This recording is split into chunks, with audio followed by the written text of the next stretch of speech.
I spent your entire description imagining if you were describing how to give a blowjob, and now that's all I can hear. As soon as I said saliva on the tip, I knew your brain had lost track of what I was actually saying.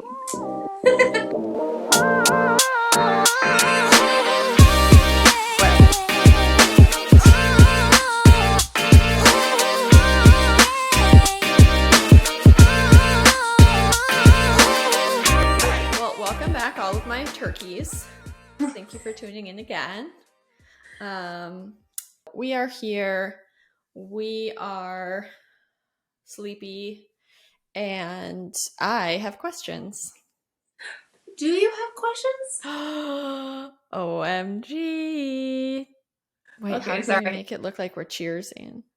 I forget. I don't know. Let's just move it around a couple times and I'll try to edit and post. Bink. For everyone listening, I'm sorry again. This is video entertainment, but we are both drinking out of our customized mug. These bitches have merch. Available now on Etsy. Also, I'm actually drinking tea. It's not just any nonsense. If you know me, or you will know now, that I don't like tea, but I am drinking tea because I'm pregnant, and so, yep, I feel like you, Kailey, today. I'm so proud. I have lemon zinger. Oh, I have nettle, dandelion, and raspberry leaf. Ooh, I like that sound. I almost had a gin and tonic. That sounds better. I don't even like gin. That sounds better. But we, as you turkeys know, we record on Mondays and release on Tuesdays. And it felt a little strong to go right out of the gate with alcohol on this Monday. So I controlled myself and made lemon zinger. And also, I don't want to rub it in that Kayla can't have an alcoholic beverage. I appreciate it. But you're growing life. This is true. It's worth the 9-10 months of no alcohol. It's all right. We have plenty of time to catch up. All right, let's pop off right out the gate. I have a realization / question, which is, let me set the scene. I was cleaning my ears the other night in the bathroom, and I was using a Q-tip. Don't even start about Q-tips being bad. This is not at you, Kayla. This is at the universe. I know all about, I'm smashing it in my ear, yada yada. Fine. I'm not trying to like tickle my brain with my Q-tip. I'm just trying to clean the outer parts. So just shut up. So anyhow, I was using a Q-tip, and I like to turn the hot water on and get the hot water really hot and then get the tip of my Q-tip wet with hot water and clean it in my ear because it's warm and it feels good. And I feel like the hotness of the water helps melt the wax, even though wax is technically not water soluble. This is how I imagine it in my brain. And I thought that was perfectly normal. Back up to like 2 years ago when I was with Kayla at her bridal shower in Wisconsin. I saw her cleaning her ears with her Q-tips dry / like licking the tip of them when I walked in the bathroom. And I was like, you bring this up in the moment, but I like how you took note of this. Yeah. No, I think I did ask you. I was like, why are you licking your Q-tips? And you're like, I don't know. Okay, well, I thought about this and I have a theory, and I will explain once you're done. Okay, yes. I'm ready to hear feedback because I thought what I was doing was so normal. And Jason walked in and he's like, what are you doing? Like, he was astounded that I was using water on my Q-tips. And I have lived my whole life thinking everyone has done this. And I thought Kayla was so weird. And then now I realize Jason's been dry scooping his earwax out with his Q-tips. And so this leads me to the question, is it just me? Am I the only one using water on my Q-tips? Or like, am I the weird one? Is it I have me? to know. Okay. I don't think you're the only one, first of all. I feel like there's gotta be other people out there that do the same thing you do. But here's my reasoning why. And maybe I didn't verbalize it to you at the bridal shower, but I know now. And it's because, like, literally what you said, wax is not water soluble, right? So I feel like if the Q-tip is too wet, it doesn't actually stick to the Q-tip. It's just getting mushed around. It's like, what's a good, I can't think of a metaphor, but you know what I'm saying? Like there's too much water on it, so it's not allowing the wax to stick to the fluffy, cottony part of it and then get pulled back out. So the reason why and this sounds so terribly gross, but hear me out. I do a little licky lick, and I don't mean I lick the Q-tip. I mean like I produce a little bit of saliva and I just let it touch the tip. Touch the tip? Oh god. Because it's just enough water to do your little slip and slide method, but not enough to like not get the wax out. Like perfect example, as soon as I exit the shower, you know, you have some water just residually in your ears. That's the perfect time to just stick it in dry because you've already got water in there to kind of help. But then like the second time around when you flip the Q-tip around, I just add a tiny bit of saliva. And I feel like it gets the rest out. I have tried sticking the Q-tip under the faucet. Whether it's hot or cold, I don't really care. And it just feels like too much water, and I feel like it's not doing enough for me.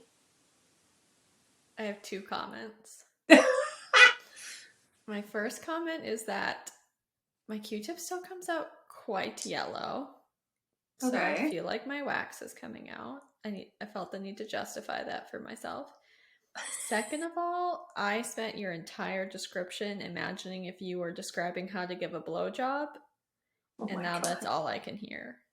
As soon as I said saliva on the tip, I knew your brain had lost track of what I was actually saying. I left my body. Does that make any sense though? I understand what you're saying. So you kind of exist in the happy medium between me and Jason. Yes, because dry sometimes doesn't do enough. But when it's too wet, like when it's completely been submerged in water, there's no cottony part to attach to. It's just a wet piece of blob. For me, that's my experience. No, I get it. I get it. Your version sounds less annoying to me than Jason's version. I feel like the cotton would get stuck and come off. I feel you. I feel that. But I watched him and he also does like a full scooping motion. And I just kind of stick it lightly in there and just twirl it around. I do a little twirl and I also kind of do a slight swirl. I don't do a whole swirl. Slight swirl, twisty, twisty. Make sure, like, you know that feeling when you like just, you know that feeling? Then it's done. It's like my OCD. Like, I gotta make sure I feel like it's complete and then I take it out and I'm done with it. Do you do your left ear and then your right ear? You know, it's funny. I think I switch off and on. I think my ears are kind of irrelevant for our past talk of me always doing left things first. I don't know. I think I do. I think I switch off and on. I told myself I was going to pay attention to how I put on my pants and I didn't. I still think I put on my right leg first. I don't know for sure. That was a follow-up from last week for anybody listening. We discussed my method of how I put on my pants that are always too tight for me because I like to live that hoe for show life with tight pants. Also, shout out to my old Starbucks coworker, Rob. He used to say that all the time. I didn't make up that phrase. There's 0% chance he's listening, but I feel like I owe him credit. What's the phrase? Hoe for show. Did he make that up or did he get that from the internet or something? I don't know. It was... Because I think I've heard that before. I mean, it seems like a phrase that one would put together. I don't know. We'll give Rob the credit this time. That's where I heard it from. I got you. So that just feels fair. Okay. Moving along. I think I had another question. Well, I just need people, before I move on from this, I need people to weigh in because I need to know. Apparently there's 3 versions now. There's dry, just the tip, and then fully wet. So I need the guests, I need the turkeys to weigh in here and let me know what version of Q-tipping they do. Or maybe they do no Q-tipping because it's so bad for your ears. Yeah, we'll put a poll up on Instagram because now I'm curious. Or maybe there's like those outliers, your earwax drops, or that weird Scoopy thing that has a camera that I keep seeing on my Instagram ads, What's or that thing that we did? ear candle. Yes, don't you like put a wax thing in your ear or some kind of paper thing and then you light it and it like that is not good. It's an So gross. it's a cone of like wax paper that you put in your ear, and then you light the other end of it, and then it burns, and allegedly it creates a vacuum that sucks out your wax. I've never done one. I've seen people do it, and then of course you like cut it open and you're like, "Oh my god, so gross." But I don't know if that's really wax that's getting sucked out or if that's just goo inside the cone. Maybe we'll have to do live ear candling someday. I don't know if I want to do it. Oh man. All right, moving on from Q-tips. My next we're apparently having a bathroom theme today. My next question is, do you have a preferred bathroom, whether at your home or workplace, to go poop? And this again is for the masses. Kayla, you answer first. Okay, this is a two. I've got a choice A and then a choice B, depending on the scenario. If I am home alone or Kenny is not in our master bathroom, I prefer our master bathroom because I feel safe. It's the one I'm used to. It's just like a comfort thing. But if he's in the bathroom, or if I know he's about to go in the bathroom, or if it's not just a, how do I say this nicely? If it's not just a number two, it's like, oh, my stomach hurts type of number two, then I'm going all the way across the other side of the house and I'm going to the bathroom that he shouldn't be going in anytime soon. Do you have options at work? No, that's the bad part. At work, no. There's one bathroom that everyone uses, but I have a secret stash of toilet paper in another bathroom that no one's supposed to use, so that is my go-to bathroom. So I actually do have a go-to bathroom for everything at work that no one else should be using because they don't know that it's usable, but I know because I stashed some toilet paper there. That's my trick. I like that. Also, I don't want to be going to the bathroom where everyone else is going to the bathroom. Okay, that is a perfect segue into me talking about my work poop bathrooms. At my last job, it was only employees that could go in our bathroom. And there were like 12 of us. There was a social work amount of 12 of us, plus or minus 5, because I couldn't tell you. But I feel like it was 12-ish. And obviously we were in like a secured area, so the people that we supervised were not coming back and going to the bathroom in our bathrooms. Sidebar, there was turd gate. Well, there have been multiple turd gates at my old job.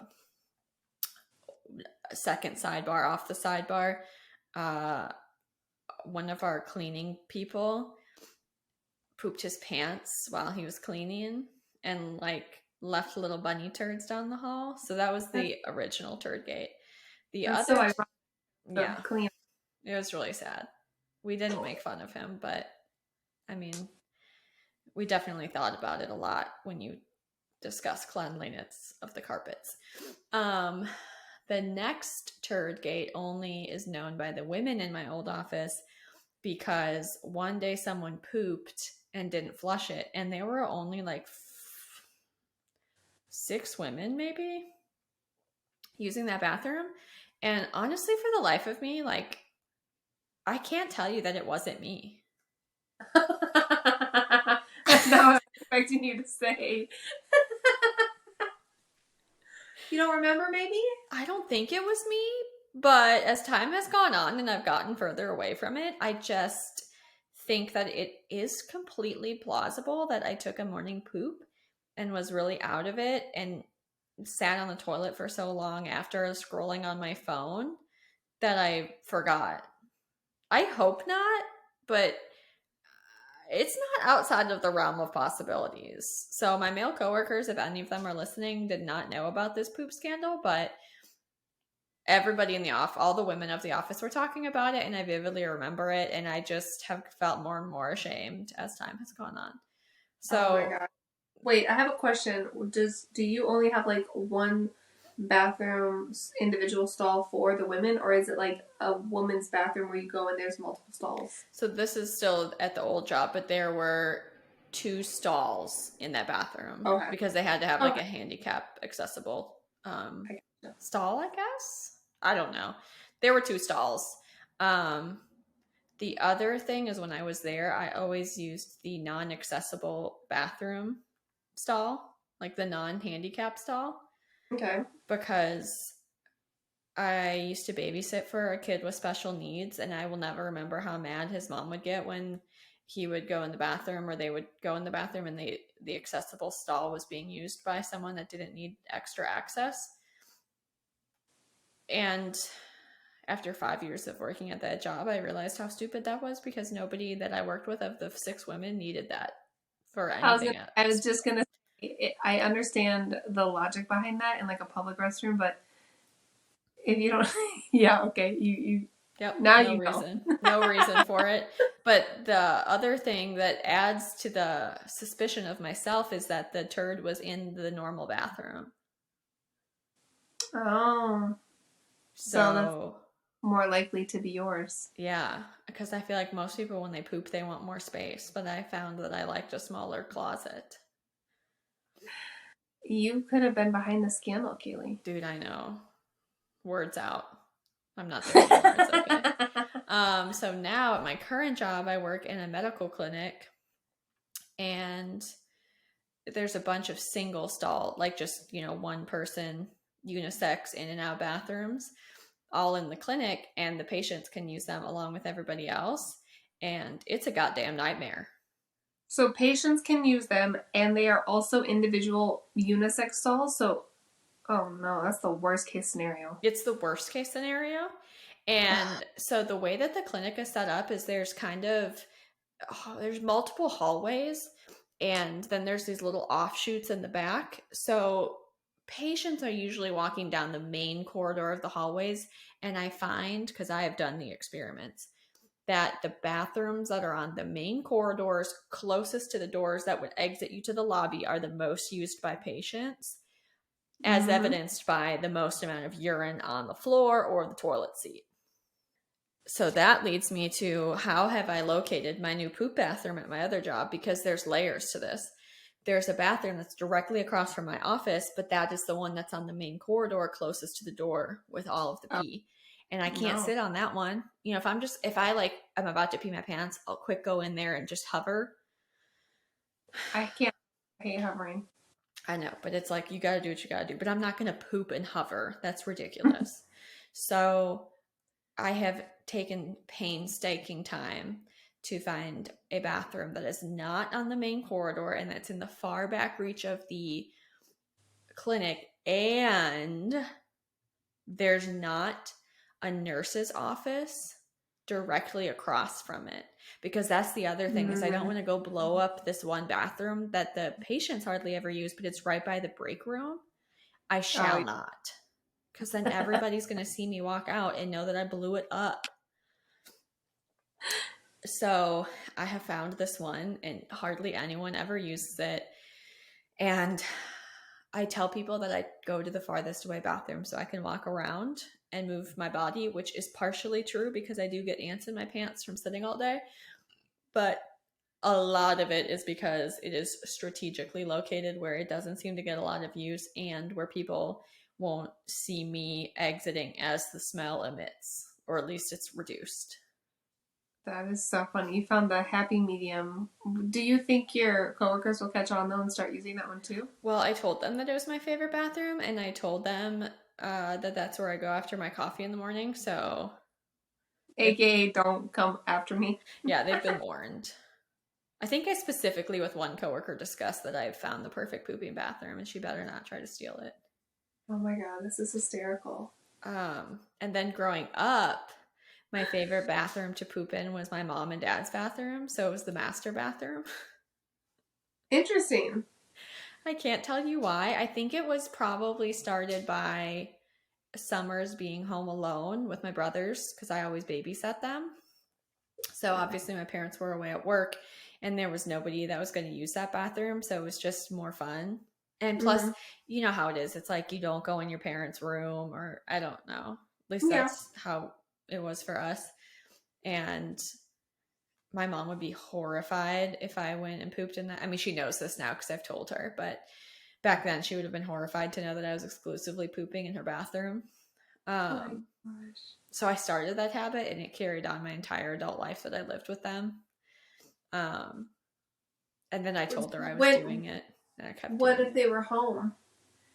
Well, if my dad was not home, I would do it, even if my mom was home. Because I started telling her, I was like, I only poop in your bathroom. And then it kind of became a joke. Oh my gosh. And now in my house with my husband, our home is old. So it was built in 1917. So it only originally had one bathroom. And then the people that had this before us renovated it and put this weird one downstairs. And that's the one that we normally use. But our whole dating relationship and when we first lived together, we had a 2 bedroom, 1 bathroom place. So you just had to like figure out code words because you couldn't hide and I couldn't Right. like go poop in the yard. Right. And now we rent out a space upstairs for Airbnb, and they get the bathroom and the bedroom upstairs. So when we have guests, we're back to our one bathroom life.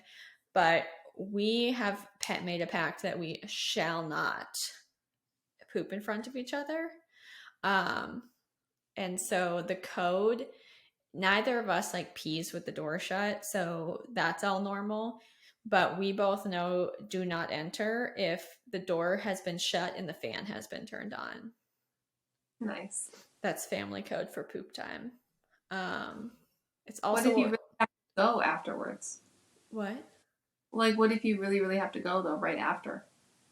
I mean, sometimes you just have to deal with it. And then Yeah. usually one or the other of us will be like, sorry. So there's no denying of our bodily functions, but we have just decided like I don't want to make eye contact with you while something's coming out of Yeah. my butthole. There's So respectable boundaries during that time, at least. I know. And everyone has different ones. I know people Mhm. that that's not a thing.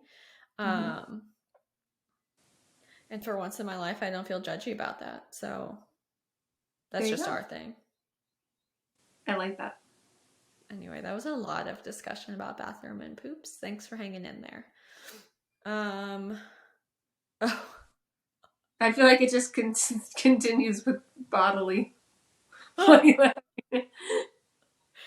so y'all, we have been talking about other segments because obviously we start off a lot with a question. We haven't had any crying spells recently. At least I haven't. I'm dried up over here. I even pregnant. I'm just like stone cold Kayla over here. Yeah, so we haven't had as many of those to report.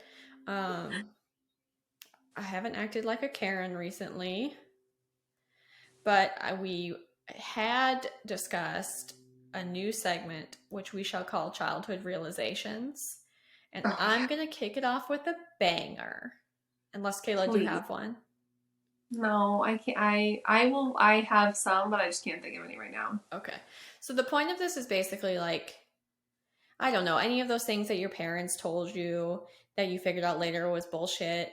Um, like, this is an example. This is not a banger, but this is another example. My dad always said that we couldn't turn the overhead lights on in the car while he was driving because he couldn't see the road. Always.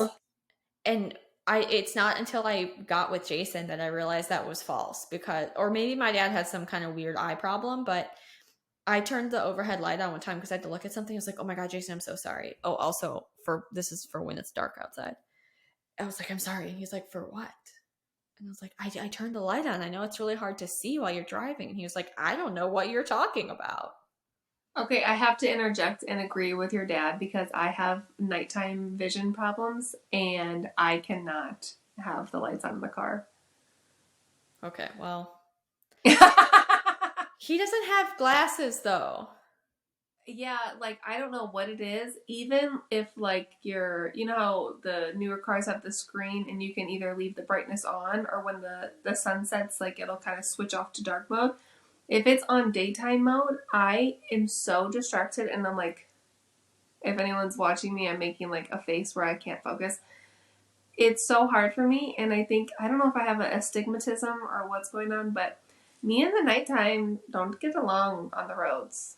Okay, But well, my dad did say also use that excuse, but I swear he said something like, if you, maybe I'm making this up. I have to re-ask him, but he was like, if you leave the lights on, we're more likely to get pulled over, and it's distracting or something. I feel like he roped in the cops on that one. I don't know.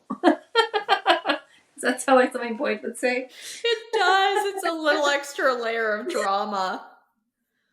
I'll have to ask him to confirm that story. Oh, I love that. Okay, so that's like the theme. That's the genre. Maybe my dad has an undiagnosed astigmatism. I don't know, but I still kind of feel like it wasn't that big of a deal. I mean, I literally thought you turned the lights on and it blinded the windshield, even after Right. I was driving. Anyway, it was this whole moment. So that's the theme.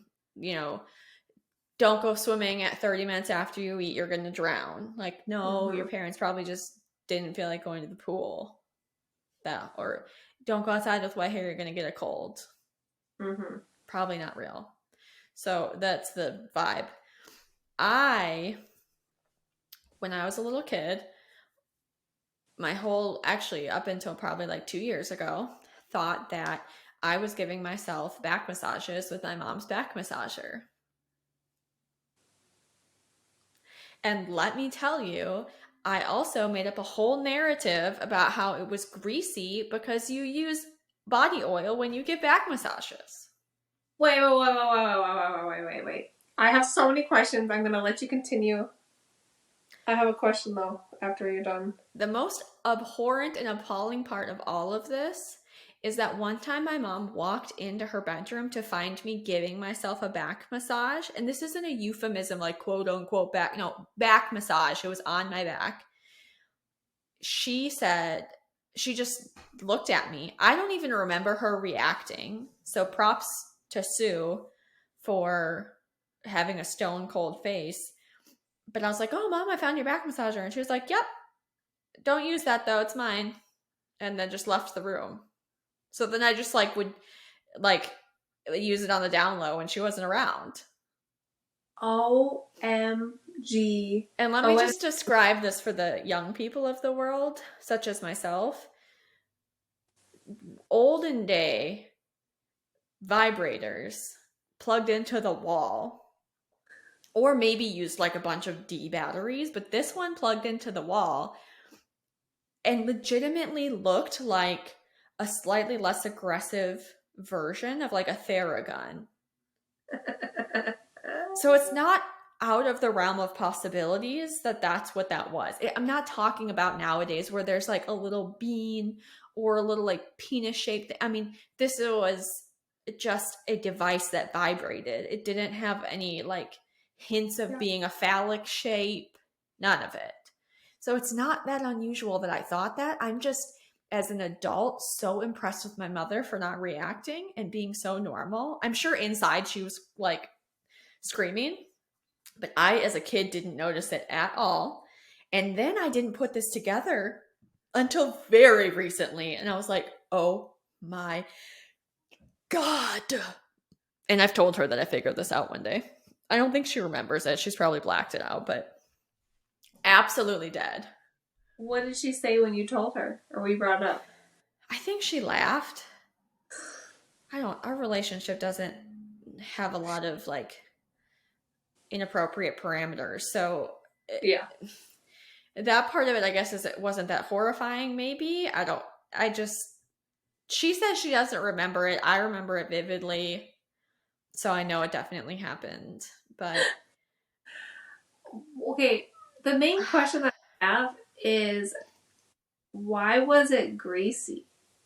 I get why it was greasy, but why did it stay greasy? Was it not cleaned? I'm so sorry that I'm I asking don't this question know. on her. I mean, I guess if you can't like take it, like you don't unplug it and use soap and water, I have no idea if such a device existed in my house, and I can also tell you exactly where it was. It was plugged into an outlet that was behind the head of the bed, and their bed frame wasn't solid. Like it had, Uh-huh. I don't know, bars across horizontal, Yeah. so you could stick your hand like through the head of the bed frame and reach down and pull it out and find it. How did I ever even find it is the first question. The second question is, how is it not covered in like dust and lint and hair? Yeah. I guess our dog just didn't really go in there and our cat must not have gone under their bed that often. But bro, if you put anything even remotely sticky anywhere in my house in a crevice, like it's gonna come out as if it has fur. That is wild to me. That is like quick access, right behind the bed. I And know. It just, I swear to God, I was just driving home one day and I was like, oh, dear sweet baby Jesus. I found my mom's vibrator as a kid. oh my God. That makes me so uncomfortable. I'm dead. Luckily you figured it out later in life and you guys are at like a age and point in your relationship where you can like talk about these things and laugh, but that sounds extremely awkward to me. Yeah, I'm glad we can laugh about it. I'm glad that I didn't realize this until we were at a point that I could laugh about it. Because it's a Yeah. pretty great story, but I mean, I don't think this is probably going to be an issue for generations now because those things don't need to be plugged into the wall and they're much more small and discreet, or they can be. But the moral of the story is that, I mean, you should probably lock up your firearms, but you should definitely lock up your sex toys. Oh, put that on a shirt. Parents, oh my God. That's so stressful. At least I never walked in on them using it. I mean, there's way more scarring things that could have happened as a child. Oh, I Yeah. have another realization on the same vein.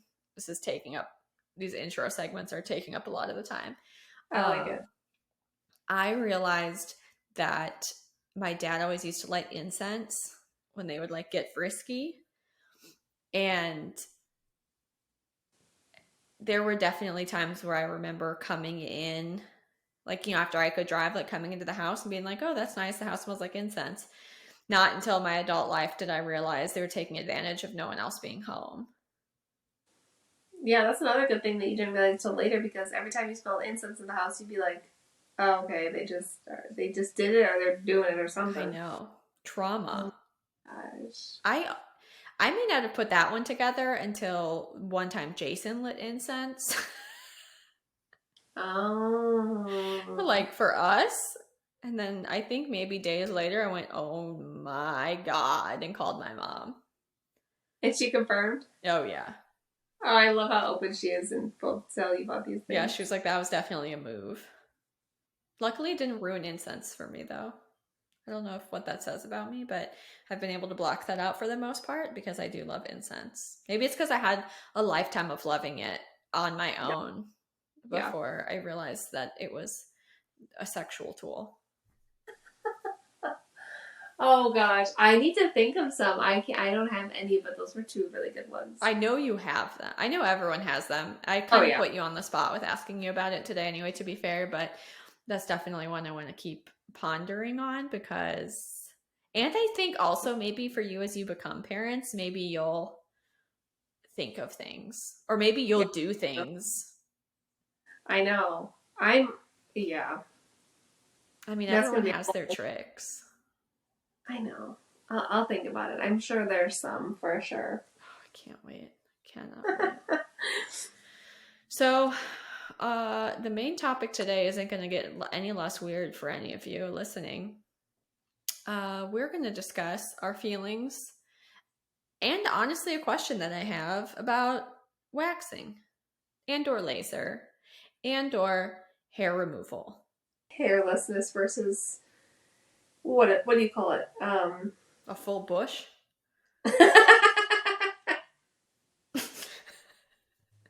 That's not entirely where I was going, but let's roll with that because that sounded way better. Hairlessness versus full bush. And again, just like the Q-tip conversation, I know there's a whole spectrum in between those two things. I honestly thought of this way back when we first started doing our podcast episodes, when we were talking about clothing decisions, because there's been this transition now to us turning 30 and then watching the 20s generation do things that are completely different than our clothing choices. And we were talking about like baggy mom jeans are back in style, and crop tops and square silhouettes, SpongeBob style outlines, the chunky shoe that makes me want to die, the square toes that make me want to kill myself. Yeah, no, and that got me thinking, like, if the 20s are wearing mom jeans, did they have an 80s mom bush? And is that back now? Is it? I'm not going back, but I have, these are questions that I have wondered. Okay, here's my thought. And so, like, people wear, like, the younger generation under us wears, like, baggy clothes. It's, like, boxy. That's kind of in again. But then they go to the beach or the pool and they're wearing almost no clothing. It's like, I can see everything. So I don't think, maybe it hasn't reverberated back to that point of the 80s for them. Good point. Do you know what I'm saying? Yeah, I mean, maybe some people. You're right. I mean, because without help, I could not wear those little bitties. No, they're less than underwear. Yeah. Oh, yeah. I wondered this too because of the return of, armpit hair as a movement and leg hair as a personality type. If there's not a movement for fur. I think it goes back to the Q-tip thing. I think there's a segment of the population who are dry cotton balling it, aka they're rocking the full-ish, whether that's just down there or whether that's everywhere. Yeah, not my style, but that's such an interesting point. I know, and I don't mean to be sitting here just wondering what women are doing all day, but I'm wondering. But we're women. We're curious. I know. It's like when we were trying to figure out everything as young children, we would talk about stuff because who else do you talk about these type of things with other than other women? It's true. And men of the world, I just think that you should know that these are the things we think about. And we're not even really, at least I'm not even thinking about this in any context other than my own comfort.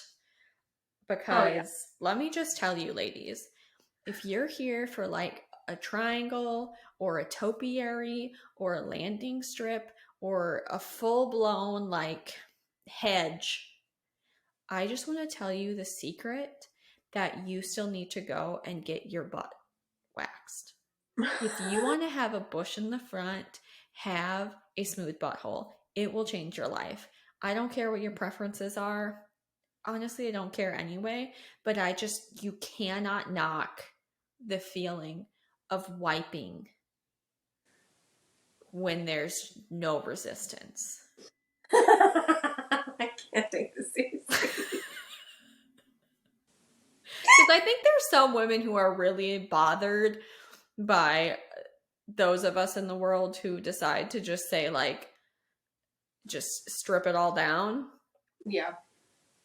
Which, whatever. I mean, I don't care. I'm not doing it for them. But I think it bothers some people. And I've heard the whole thing of like, oh, why would you want to look like a prepubescent girl? I'm like, bitch, I don't. I just don't want to have razor burn.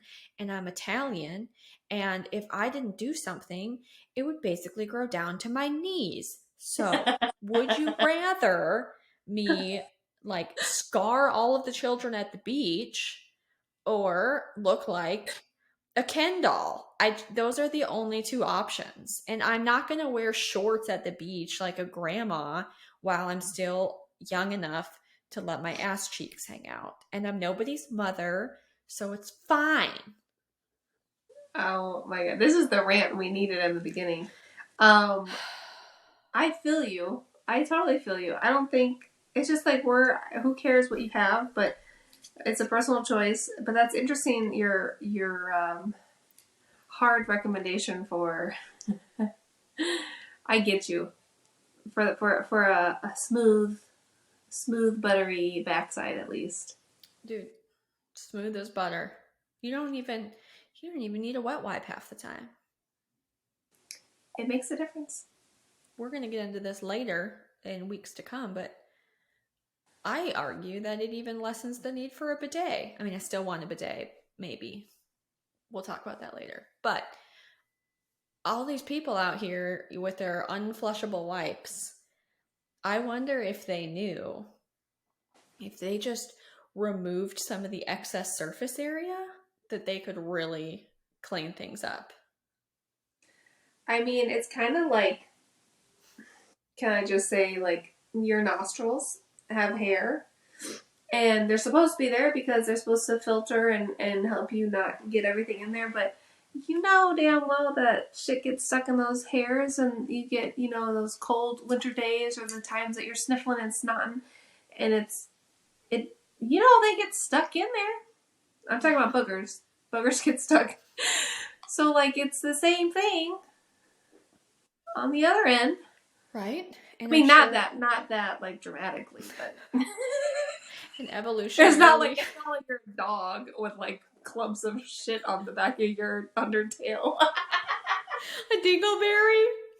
Oh my god, the guys are probably, if any guy is listening, they're probably like, what are they talking about? What happens in the women's bathroom? I mean, look, and I'm sure that evolution made a reason for there to be hair some of the places that it is, but I'm not planning on going on naked and afraid anytime soon. And last time I checked, when I'm outside where there's dirt and dust, I have pants on. And I'm not, in general, worried about needing hair as like a dust collector. I've had some negative experiences with waxing too, so I'm not going to tell everybody it's all like glitter and sunshine. But I've been doing it now for like 10 years and I will never go back. So, I don't want to say you enjoy the process, but the end result is so rewarding that you don't mind the couple seconds of pain with waxing. Has the pain gone down? Definitely. The worst ever in the world is when your hair follicle is completely rooted in there, because then they're like, you're more likely to bleed. I mean, they're pulling out like a whole hair. But if you go often enough that there's not time for your hair follicle, your hair to like fully root, it pulls out a lot easier. And waxing also, I guess, discourages growth. And when you wax, it's also growing back as a brand new baby hair. So even in the in between, it's soft. It's different than having a fully mature hair that you slice off and then is sharp and pointy. And if any guy has made it this far, team player, God bless you. But it's like no one wants to feel what your 5 o'clock shadow feels like, grasping at the inside material of their underwear. It's not comfortable. Yeah. So there's really no, for me and my hair texture and the Sicilian that's in my genes, there's really no other option. Like, it's either going to get cranked out or it's going to be all the way there. Because when I moved to Florida and I tried to shave anything, even just for control, it was a nightmare. And I got such bad razor burn and rashes. And I have sensitive skin anyway. And then the ingrown hairs, all of it was a nightmare. And at first I was doing hot wax, which is the worst part of that was honestly the heat was way worse than pulling. And I have sensitive skin. So I've recently in the last 2 years discovered sugar wax, where it's cold. It's just room temperature. Like the warmth of the person's hand underneath a glove, obviously warms it enough. And they pull it against the grain of your hair, and then they pull it off with the grain of your hair. So there's less likely that it's going to break, which means less ingrowns, and it lasts longer, and there's no heat singeing my bits. That would make a difference. How long in between sessions do you have to go, or do you have to wait? Well, in the summer, Mama's got to go like every 3 weeks. Every what? 2 Three or 3? weeks. Okay. But in the winter, I push like 4 to 5. But Okay. again, I am on the hairy spectrum of women. So if somebody were lighter colored hair or less dense fabric that they're working with, they could probably stretch it out more. But I haven't saved up the money yet to do laser. I did buy that, or Jason for Christmas bought me that nude at home laser hair remover. Oh, I didn't know they had an at-home version. Oh, it's amazing. I have been using it on my legs, and that hair has definitely thinned out significantly where I don't have a 5 o'clock shadow the day that I shave. Really? I'm obsessed. You have to have light enough skin and dark enough hair. It's drawn, like the laser's drawn to the contrast, which I think is the same as the ones that estheticians use. It's just not quite as powerful, and so it takes a little longer. You do it twice a week for 8 weeks, I think. But that's been my newest experience. Can you use it anywhere? Yeah. Anywhere you can reach, or have a partner that will help you reach. We aren't at that point yet. I was asking because you know that I've done laser. I think I did like 6 to 8 sessions. Ooh, those last 3 were not fun. But it's helped tremendously, but that was a couple years ago. So it's not like poof, the magic dragon is gone forever. But it's like substantially different. Yeah, how does that work? So I also think it has to do with the color or texture of your hair. Like, you may have gotten maybe better results than me just because I am a little bit more fair skinned. I mean, lighter hair, whatever. Like the texture and color is different. But yeah, I can't really remember now, but I mean, it basically feels like someone's snapping. In school you used to like snap a rubber band on someone's arm or something. It's like that, but the rubber band has gotten like heated up by something. And so it's like hot little pop, pop, pop of like pain, slight uncomfortableness. And then, I mean, nothing changes that day. Like, you go in, you go out, and you look the same. But as you, continue to maintain or whatever, those follicles, I guess, are heated up or killed, like, underneath, and then they just don't grow back. But it's not everything. It's a lot, and I think it was still totally worth it. But it wasn't like, yeah, it didn't get all of it, essentially. Do you think if you kept going, it would be more? I feel like, yeah, I probably could have tacked on some more sessions, or I can now start again. I think they recommended 8, and then now that it's been a couple years, I could go again, obviously. So is there a chance that your hair can start growing back after time? Not with this, not from my understanding. It's always just at a reduced level. Okay. Yeah, I believe. Yeah. That makes sense. The nude was only, I think it was $150 on a Black Friday sale. Yeah, see, that's not bad for the leftovers. I know. Well, I was like, this is worth it to me to see if I can go get waxed less frequently and shave like my armpits and my legs less frequently. Yeah. No brainer. Yeah. And because to get like a full body laser situation is a lot. Plus I have like mustache hairs, so I'm also trying to zap those. And I have a few dark chinnies that I'd like to snap. But this also doesn't hurt. Every once in a while it gets a tad spicy, like warm. But it's definitely not the same from what you're describing as the salon version. Although I imagine the salon version is stronger and goes faster and might be more fun. Yeah, I mean, it's really, really fast. Like, you're probably sitting there for like 2 minutes. Oh, damn. But it's not like constant. It's not a constant 120 seconds. It's like That's you're fast seeing. though. It's really fast. Like it's like bam, bam, bam, bam, bam, bam, bam, wham, wham, wham, wham, wham, wham, wham. It's only in the like sensitive parts that it's like, give me a ball to squeeze or something. You know what I'm saying? Yeah, I feel that. I just keep telling myself that I'm increasing my pain tolerance. There you go. I found my tattoo to be infinitely more painful than that. Interesting. I can see that. I mean, it was on my ribs and under my boob. Oh yeah, that's a big, it's a big first tattoo to get on your wrist I and know. under your boob. I Like know. the most sensitive part, and that's the one you start off with. The one I'm getting on my arm is going to be a breeze. The only time I think it's going to be a little bit painful or annoying is when it hits my collarbone because Yeah, but I don't even know if it's going to be on. Well, my shoulder will probably get a little spicy on the top for sure, but I then want it to come underneath my collarbone, so I don't even think I'm going to have the bony bones like I did on my rib cage. By the time this drops, I will definitely have had it, and it will probably be healed. yeah. So I'll Can't have wait to see. to wear a tank top and hang it out in future episodes. I'm I so love it. excited. For those of you listening, probs you don't care. But by this point, you have seen Sue Magoo with a tattoo because she got it to ring out her 50s. And I am getting a shared element in mine on my arm because I originally had one on my ribs and I love it, but I don't ever see it.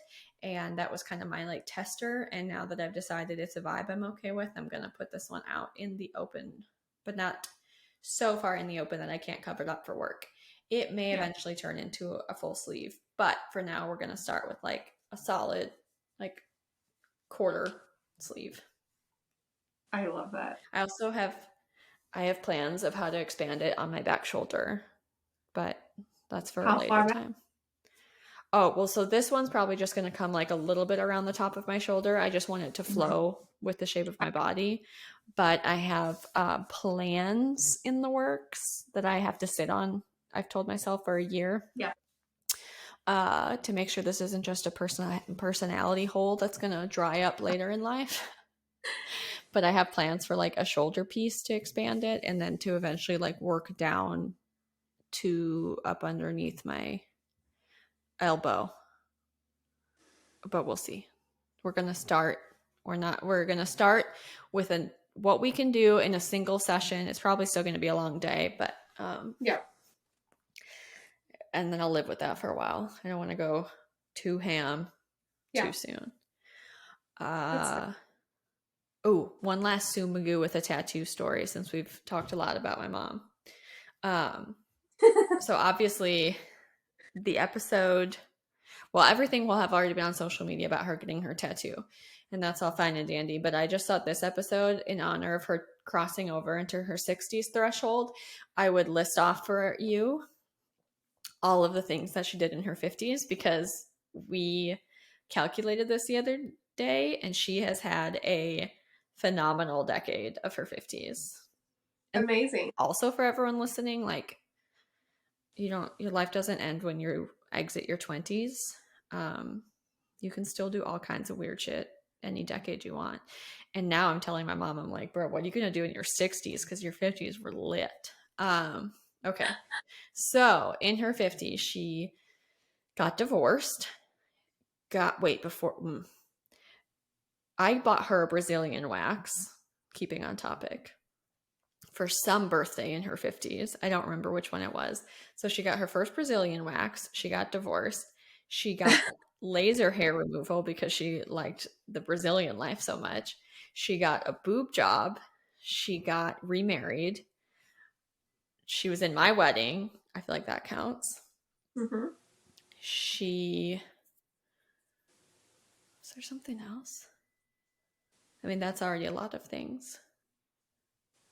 She Anyway, got it. so she did all of those. And then her very last day in her 50s, she got a tattoo. That's a lot of big stuff. Claps for Sue Magoo with a tattoo. It's been fun.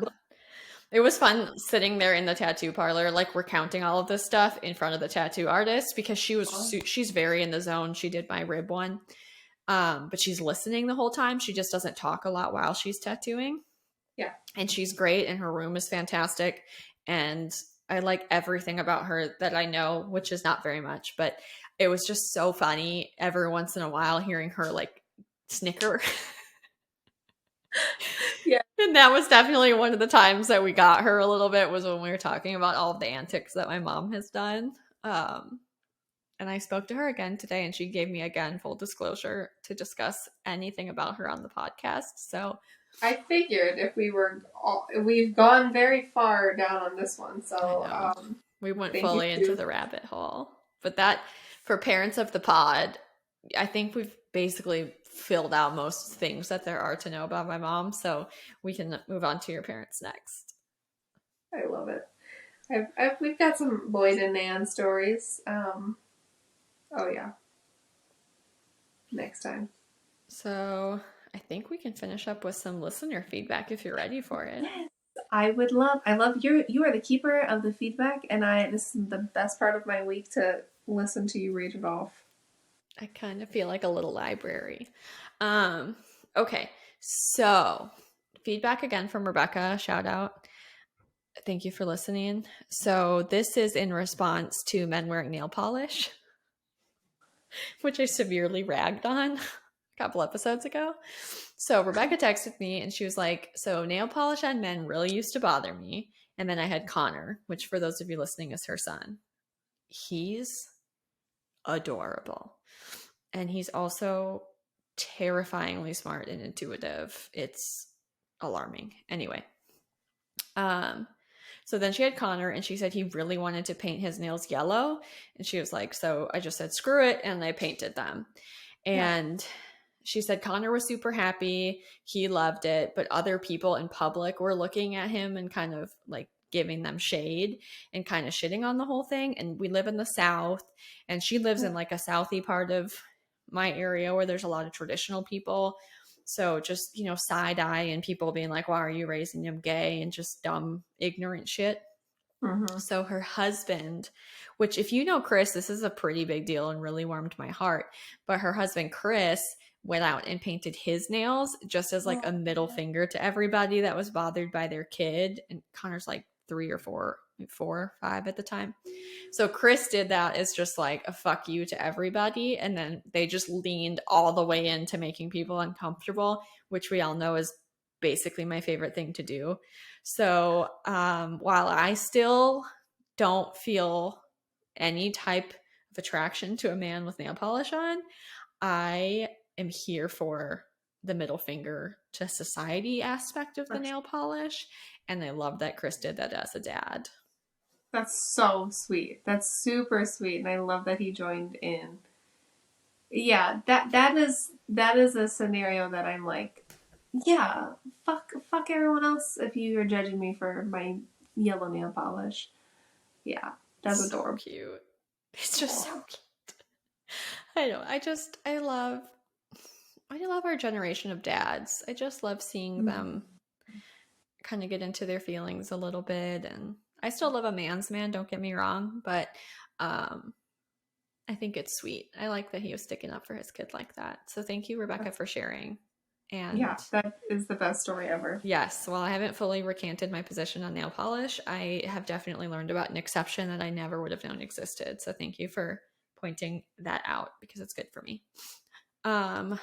Next, Kayla.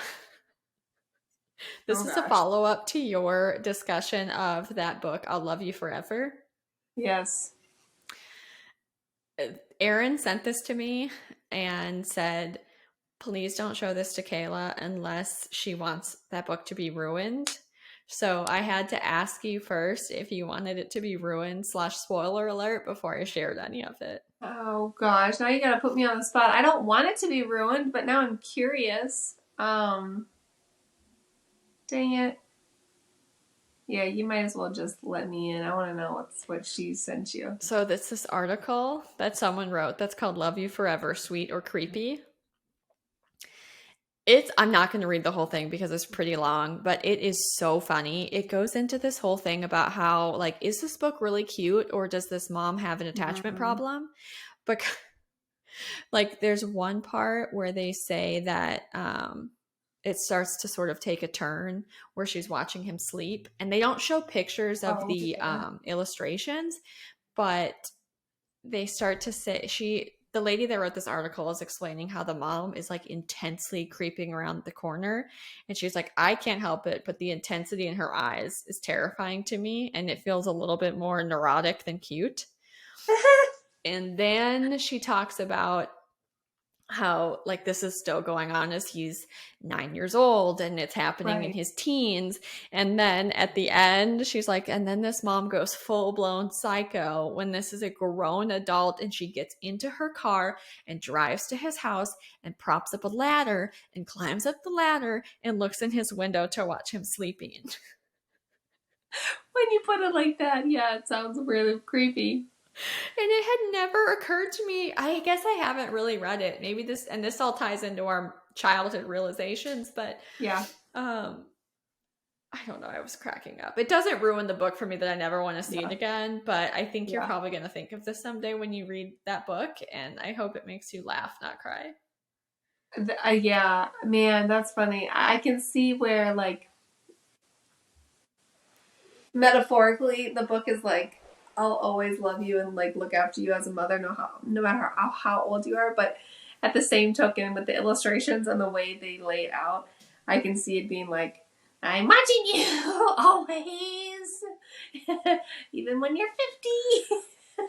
It's kind of weird. It's like if you read it as a metaphor of a mother's love, it's Yes, beautiful, but if you yes. sit and you read it directly and then you imagine that playing out in real life, it's an episode of you. Oh no, Aaron. Yes, this is putting perspective on things. It's probably good I needed it because I don't want to cry every time I read it. Yeah, so if you start to have a moment where one of those reels pops up, you can just quick think about that article Oh my god, too and funny. distract yourself. Well, that's all the listener feedback that I have. Oh, no, I have one other thing that's a mild concern. So we've been asking questions on here, and then I've been asking questions on TikTok. There's like a Q&A section. And for those of you listening, I've discussed this at length. I don't understand TikTok as a platform. I don't know how to use it. I don't understand the purpose. And from what I've been told, my algorithm is fucked because I get really weird videos. Which I'm honestly going to post. One second, I need to adjust again. I need to post some of these weird videos for you guys. There was one for a while, this like template that was being used where it was an old person's head superimposed over like a beach with fireworks and this like really hype music playing, but the captions wildly awful. Like, one was an old lady and said, I'm 76 and I've had 89 abortions. That was the clip. What is wrong with TikTok or your algorithm, bro? I think these are also made by bots because I tried to send one to Oh. our friend Sam and it was removed. Like, she couldn't see it. So I've started screen grabbing them so I can save them before they get deleted. There was another one that was an old man's face this time. And it was like, Carol, just because I have Alzheimer's doesn't mean you can take away my kids. I'm shooketh. Okay. I'm laughing because I don't think that this is a real person. I know there's I like hope not. I know there's really dark corners of TikTok, but I'm hoping these are bots. If they're not, I'm sorry for laughing, but I've had some wild things. Anyway, going back to the Q&A section, I posted what are you grateful for, and we were doing some of our daily gratitudes. Somehow that I invited 30 people. You can invite people. Don't know who they are, don't know where they came from. I just at random typed and tried to invite to try to generate interest because it was just me posting and it was embarrassing.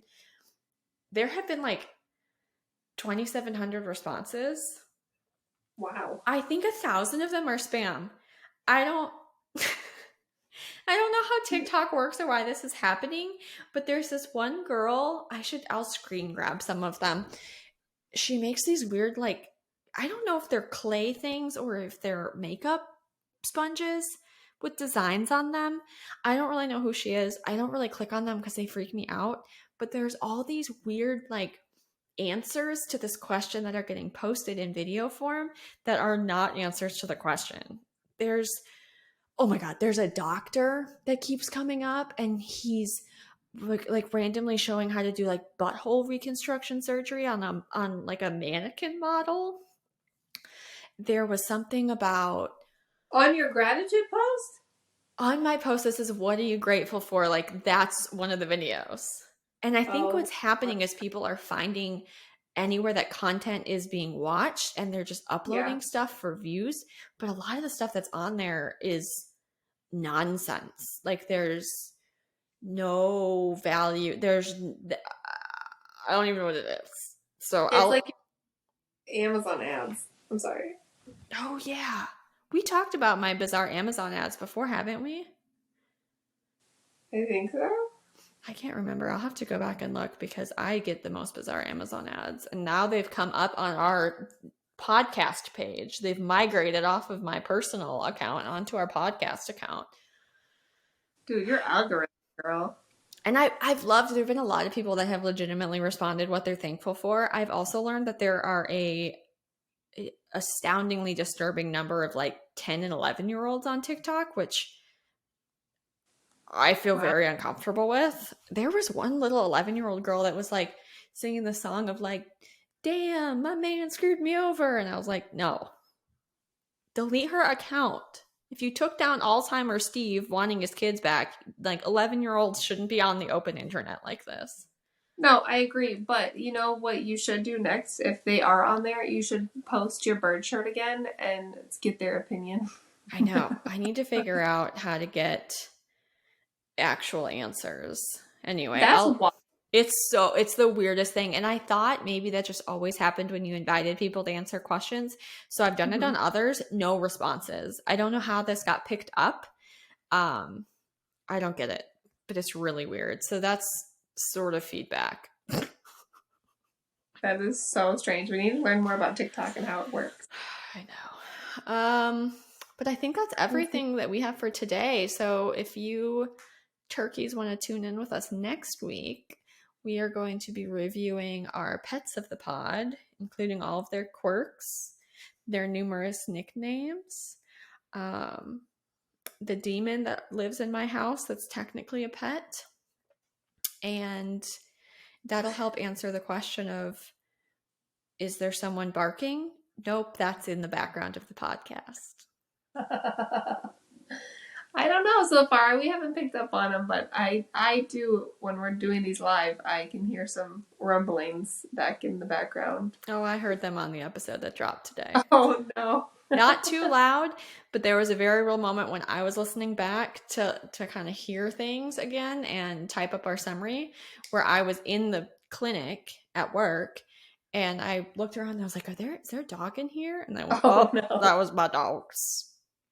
Oh no. So if you're listening to the podcast and you hear dogs, they're probably in your ear hole, not in your real life. They're not chasing you down as you go for a run, or they didn't break into the gym. That's Jack and Clyde being dicks. And we have some decent stories about them, I feel. And Kayla has a banger about her dog, Stella. She's a character. I've got some stories about her. We'll share next week. And her origin story. Oh, I know. Yeah, cause of my stress. Yeah, these dogs, man. So anyhow, if you made it all the way through the end of today's episode, thank you. I'm sorry that we didn't give you a trigger warning before. We've just slowly been walking you into the depths of our friendship and the things that we discuss, and honestly just the depths of our minds, because Jason told me the other day that we should talk about stuff on here that people think about and don't want to say out loud. And I was like, honestly, that's what we're going for. I was going to say, as much as this is a weird conversation or crazy kind of out there, I mean, compared to everything else on the internet, it's pretty modest in my humble opinion. But also, how many other people are thinking these things and talking about them or wanting to talk about them? So, yeah. And I honestly kind of want the masses to weigh in about my question of grooming activities. I didn't even go out there about my opinions on what I would prefer to see from my male partner. Yeah, that's a I know, whole deep other dive side. for another day. Okay, I told you guys that we are wrapping up. I have yapped enough for today. Kayla, thank you for listening. I'm sorry I hogged the mic. This has been a pleasure. I've enjoyed listening to all the crazy things and all the revelations, and I will come with some A game next week with some revelations of my own. I will ponder on these things. All right, well, until next time. See you next week. Okay, love you, bye.